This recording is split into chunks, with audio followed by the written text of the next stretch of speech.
Hello, everyone, and welcome to another episode of Founders Create, sponsored by Gaper.io. Today we have Itzik. Itzik is a co-founder and CTO at LeasePilot. Itzik, welcome to the show. Thank you very much. I'm happy to be here. Thank you for having me. So can you share a brief background about yourself, what you've been doing prior to LeasePilot? Absolutely. So by profession, I'm a software engineer, but as a co-founder of startups and entrepreneur, I've been dealing with technology, but not only with the business side, obviously, even sales, but a little less, but mostly the business side and product. So I've been focusing on product for many years now. So I've founded a couple of startups before LeasePilot. There were mostly startups that dealt with technology for IT departments of organizations. What we're doing right now, LeasePilot, is very, very different.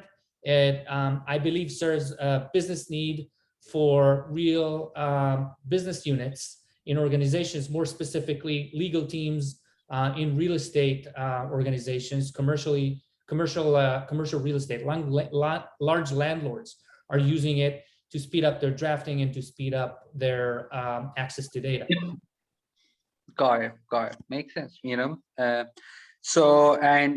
believe I was just going through your news, and also you folks recently raised a round. Congratulations on that. So, keeping the conversation relevant towards the last 15 months, because primarily that has been a challenge for many startups, even the whole world. For some businesses, COVID has been a catalyst, Zoom being one prime example.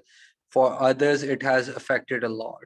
So how has the scenario been for LeasePilot? So that's a great question, actually. We think about it a lot recently. As you mentioned,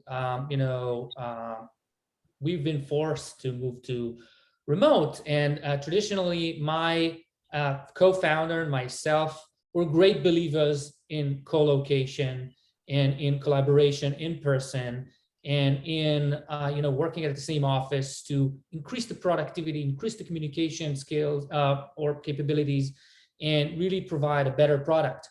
And since COVID, we've been forced to move to remote model, and this dramatically affected mostly our understanding that it's really possible. Because originally we were completely against it. We didn't want to hire people remotely, even though there's an exception to the rule. Our engineering is in Tel Aviv, but between the groups, we were able to work remotely. We didn't work within the groups remotely as much.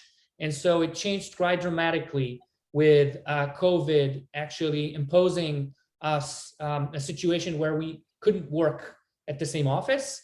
And mostly our understanding that it's possible. And actually now I'm a big supporter of working remotely.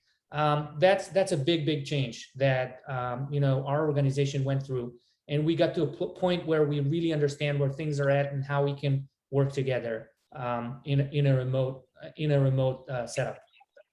Got it. And thank you for that. So July, August, September onwards last year, we started hearing the terms Zoom fatigue, mental health, collaboration or creativity over Zoom. So did you face those challenges at LeasePilot, and what can you share a couple of examples how to overcome them if you face any? I think people were, it was maybe named Zoom fatigue. People were tired of being locked down and locked in the house and locked in, places with the kids and with the family and everything. And it was a kind of like a combination of stuff. I don't think it has anything to do with Zoom, but obviously people lack the, face-to-face or in-person human interaction. We did see it. People got tired of being remote, or more specifically, actually being locked down in their houses. And we did face that. But I think people started understanding how to work with it, how to balance their life-work balance better and make the best of it. And actually, people now like it more than working at the office, because they really can balance their life and work much better, and they can combine, and they don't need to commute and go back in order to do stuff at home. And if they have, things that they need to do, they can combine that and make sure that they work later or start earlier, and they're more flexible in the hours. Not every employee, obviously, software engineers can do it more.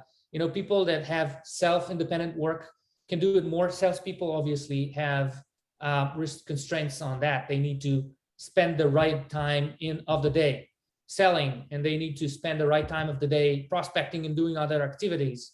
And so that doesn't work everywhere, but at least for software engineering, QA, implementation, even customer support, could do everything remote and got used to it. So I don't know if it answers your question, but we didn't see that critical, that fatigue. Everyone has a different reaction, and this is what the objective of the podcast is. Everyone has a different opinion, everyone has a different cycle to it. So before I get to the next question, you're a seasoned founder, and what advice would you give to young startups or first-time founders who just kind of like started before COVID or during COVID and got hit by multiple turbulence? Startup itself is very daunting and exhausting. Then add COVID on top of it, right? So what advice would you give to young first-time founders? Top 3 pieces of advice, maybe? Right. So I have multiple types of advice. If it's about, working remotely, I used to object. I would used to say that working remotely, it's not going to work, especially when you're trying to build something and you need that collaboration and etc. And the more I thought about it later, after we were able to kind of like build an infrastructure that allows us to really work together very well. And we were lucky because everything is virtual and everything on the cloud for us. But for young startups, if I were to start today, I wouldn't rule out the ability to hire remotely and the ability to actually take advantage of, I would say, even worldwide kind of like talent, and not limit yourself to local, because hiring local is hard, very, very hard. Hiring remote can be hard if you're not using the right tools and the right partners, but hiring local is very hard, and doesn't necessarily always required. So my advice to young startupists is don't look local. Try to see things broader. And I have a friend and a neighbor, a good friend, and he's also an entrepreneur, and he just started a startup before COVID actually, but he started it fully remote. And it's really, really successful. And I looked at him and I said, why are you doing this? This doesn't make sense. People need to collaborate. People need to work together. And then COVID came and proven me that I was wrong, that there's definitely ways to achieve the same productivity, even sometimes more, remotely, and not necessarily co-locating. And even time zones issues that haven't changed, obviously time zones, are solvable and can be used for you and can be used to promote different activities and not necessarily a barrier.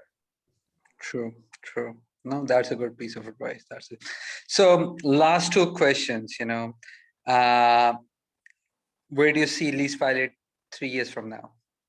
Well, LeasePilot is a company that is doing something hard. We are trying to build something. It wasn't there. From a technology perspective, it's hard, but from, also change management and the ability to kind of like teach the market that there is a solution for something they never thought there will be a solution for. Kind of like educating the market is very hard.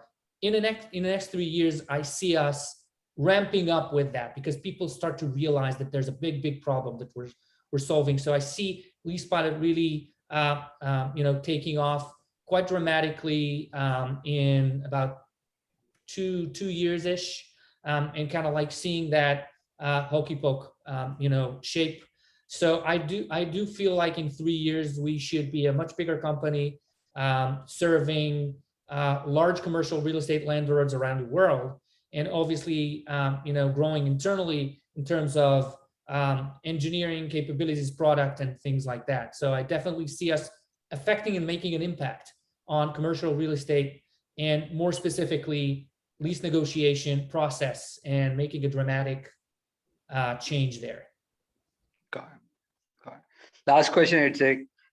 what changes you've brought into your own daily routine, because everyone, some got like 3 hours a day back, some got like 2 hours a day back, then being stuck at home. So what kind of like changes you've done into your own daily routine that helped you be more productive and stuff like that? I mean, it's a great question. I tell you why, because I never knew that there was an option to kind of like combine things. I used to be, work is work, home is, other Exactly. personal activities, and big separation between them. And the combination actually made me more productive. I think I work more hours and more productively now than I used to before, because I take a break. I, sit there downstairs, drink coffee with my wife, and I go back to work, and it renews my energy. And so I'm being more productive. I can work. I start earlier because I don't have commute, and I don't have like the stress of the morning preparations and everything. I can start earlier.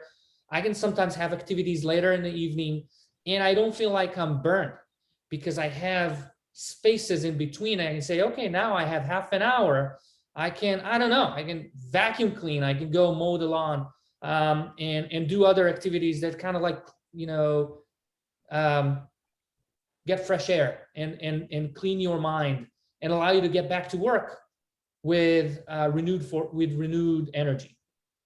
Got it. Got it. Ajay, thank you so much for being on the show. We could have talked longer, but my marketing team forces me to keep all of them within 12 minutes. Thank you so much for being on the show. Take care of yourself and stay safe. You too, guys. Thank you very much for having me.